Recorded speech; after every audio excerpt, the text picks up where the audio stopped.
سیدنا عمر ابن خطاب رضی اللہ تعالیٰ عنہ مسجد نبوی میں رات کے وقت قرآن پڑھ رہے تھے، عبادت میں مشغول تھے۔ آپ کی آنکھیں کیا بند ہوئی، مصطفیٰ کریم صلی اللہ تعالیٰ علیہ وسلم تشریف لائے۔ کہا عمر اٹھو مسجد سے، جاؤ جنت البقیع میں میرا ایک غریب امتی بھوکا ہے، میرا ایک غریب امتی بھوکا ہے، میرے رب نے حکم دیا کہ اس کے کھانے پینے کا انتظام کرو۔ اللہ اکبر۔ حضرت عمر سبسکرائب کیجیے ہمارے چینل نور رضا کو اور بیل آئیکن کو پریس کیجیے جس سے آپ کو ہماری نیو ویڈیو کی نوٹیفیکیشن ملتی رہے۔ مولانا روم فرماتے ہیں مدینے میں ایک سارنگی رہتا تھا، سارنگی بانسری بجانے والا، اسی سے اس کی کمائی چلتی تھی، بجاتا تھا، سریلی آواز، سریلی اس سے میوزک نکلتی تھی، لوگ سنتے تھے۔ وقت گزرتا گیا، اسی کی کمائی میں چلتے رہے، لیکن ایک بات یاد رکھنا ہے نوجوانوں، وقت سب کے ساتھ ہمیشہ ویسا نہیں رہتا۔ آج جو نوجوان ہیں کل بوڑھے ہو جائیں گے۔ آج بہت سارے نوجوان یہ سمجھتے ہیں کہ مجھے کیا فرق ہے، میرے پاس طاقت ہے، قوت ہے، میرے پاس مال ہے، میں جو چاہوں کر لوں گا۔ وقت سب کے ساتھ یکساں نہیں رہتا، بہت جلدی چیزیں زائل ہو جاتی ہیں، ختم ہو جاتی ہیں۔ ہم نے ان لوگوں کو بھی دیکھا ہے جن کے بارے میں، ابھی میں زیادہ پرانی بات نہیں کر رہا ہوں، 10 سال پہلے کی بات، جن کا یہ اعلان تھا کہ اتنا مال ہے کہ ہماری 7 پشتیں کھا سکتی ہیں، لیکن اسی بندے کو میں آج دیکھتا ہوں وہ 10-10 روپے مانگتا ہے، 10-10 روپیہ آج بھی مانگتا ہے۔ کہاں گئی دولت؟ ایک حالت میں ہمیشہ انسان نہیں رہتا، بدل جایا کرتی ہیں کیفیتیں۔ وہ سارنگی جو زندگی بھر بانسری بجا بجا کر کے پیسہ کماتا تھا، 80 سال کا ہو گیا، سانس پھولنے لگی۔ اب جب سانس پھولنے لگی تو بانسری بجتی نہیں، لے ٹوٹ جاتی ہے، لوگ نہیں سنتے تھے، کہتے تھے بڑھاپے میں اس کی بانسری بجتی ہی نہیں، کیا بات اس کی باجے کو سنے۔ لوگ چھوڑ چھوڑ کر کے جانے لگے، نہ کوئی محفل گرم ہوتی، نہ کوئی اس کو پیسہ دینے والا تھا۔ اور اب تو ایسے حالت ہو گئی کہ اس بوڑھے کے 80 سال کی عمر میں پیٹ کے لالے پڑ گئے، کھانے پینے کے لیے کچھ نہیں ہے، جو کچھ بھی ملتا تھا وہ بانسری کے بجانے سے ملتا تھا۔ تھک ہار کر کے اپنی بانسری کو لے کر کے آیا جنت البقیع قبرستان، مدینہ طیبہ کا مشہور قبرستان۔ غالباً ایسی کوئی مقدس رات رہی ہوگی، یہ حضرت عمر فاروق کا زمانہ ہے۔ رات کافی ہو چکی، مدینہ سو رہا، مدینے کے لوگ سو رہے ہیں، اور وہ قبرستان میں آیا اور قبروں کو دیکھنے لگا۔ کہا عنقریب میرا بھی یہیں جانا ہے، مجھے بھی منو مٹی تلے اب دب جانا ہے، چند لمحوں کا میں مہمان ہوں، چند دنوں کا پتہ نہیں۔ اور زندگی بھر بانسری بجا بجا کر کے کھاتا رہا۔ آج کے دن اس نے کیا کیا، بانسری اٹھایا اور توڑ دیا، لکڑی کی ہوتی تھی، توڑ دیا اور کہا اے رحمان تیرا بندہ ہوں، دنیا نے مجھے کھلانا پلانا چھوڑ دیا ہے، کیا اب تو بھی نہیں کھلائے گا، کیا تو بھی نہیں پلائے گا؟ وہ پکارتا رہا اور روتا رہا اور کہا میرے پاس اس کے علاوہ اب کوئی دروازہ باقی نہیں ہے کہ میں پلٹ کر کسی اور سے سوال کروں۔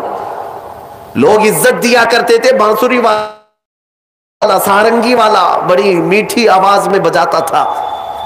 آج جب ایسی کیفیت آئی تو سارنگی بانسری توڑ دیا اور پکارتا پکارتا تھک ہار کر اسی قبرستان میں مٹی میں ہی سو گیا، تھک کر کے گر گیا نیچے۔ جانتے ہیں سیدنا عمر ابن خطاب رضی اللہ تعالیٰ عنہ مسجد نبوی میں رات کے وقت قرآن پڑھ رہے تھے، عبادت میں مشغول تھے۔ آپ کی آنکھیں کیا بند ہوئی، مصطفیٰ کریم صلی اللہ تعالیٰ علیہ وسلم تشریف لائے۔ کہا عمر اٹھو مسجد سے، جاؤ جنت البقیع میں میرا ایک غریب امتی بھوکا ہے،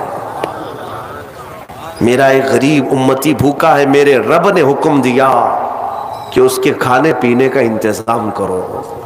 اللہ اکبر۔ حضرت عمر بیدار ہوئے کہ رسول پاک صلی اللہ علیہ وسلم حکم فرمائے اور رحمان کا حکم آیا کہ کوئی کھانے کے لیے مجبور ہے، تو حضرت عمر کہتے ہیں کہ ضرور کوئی مقدس مہمان ہے میرے مصطفیٰ کا، کوئی مقدس مہمان ہے، کوئی بڑا نیکوکار آدمی ہے جس کے لیے مولا نے حکم فرمایا، اپنے گھر سے توشہ بنوایا اور اچھی غذا بنوائی اور لے کر کے خود اپنے ہاتھ سے جنت البقیع آئے اس مہمان کو ڈھونڈنے کے لیے کون مقدس مہمان ہے۔ پورے قبرستان میں کوئی نظر نہیں آیا اور اس مٹی پر یہی بوڑھا کمزور اپنی بانسری توڑے ہوئے گرا ہوا نظر آیا۔ آپ گئے، اس کو جگایا، پوچھا کون ہو؟ وہ جھجک کر کے اٹھ گیا اور سامنے امیر المومنین کو دیکھ کر ڈر گیا کہ کہیں میری سزا کا وقت نہ آ گیا ہو، کوڑے نہ مارے جائیں مجھے۔ اٹھ گیا، حضرت عمر نے کہا کیا تو ہی بھوکا آدمی ہے؟ کیا تو ہی پیاسا آدمی ہے؟ کہا ہاں امیر المومنین، بھوکا اور پیاسا تو میں ہوں۔ دسترخوان وہیں بچھایا، توشہ اس کے سامنے کھول دیا اور کہا لے کھا لے، تیرے کھانے کے لیے رحمان نے مجھے بھیجا ہے۔ مصطفیٰ کریم صلی اللہ علیہ وسلم کا حکم ہے۔ وہ بوڑھا ایک لقمہ کیا اٹھایا تھا کہ کرب سے اور درد سے رونے لگ گیا اور کھڑا ہو گیا اور پکار کر کے کہنے لگا اے مولا، اے رب قدیر، 80 سال کا ہو گیا، زندگی بھر لوگوں کو خوش کرنے کی کوشش میں تجھ سے منہ پھیرا رہا، آج ایک رات تجھے کیا پکارا کہ تو نے وقت کے امیر المومنین کے ہاتھ میرا توشہ بھیجا،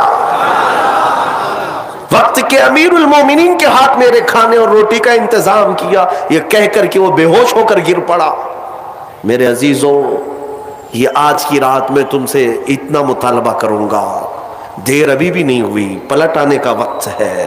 وَتُوبُوا إِلَى اللَّهِ جَمِيعًا أَيُّهَا الْمُؤْمِنُونَ، تم سب کے سب اللہ کی طرف لوٹ آؤ اے مومنو۔ میرا مولا فرماتا ہے لعلکم تفلحون، ان قریب تم کامیاب ہو جاؤ گے، تم کامیاب ہو جاؤ گے۔ 80 سال اگر مولا سے دور بھاگتا تھا، ایک بار اسے کیا پکارا؟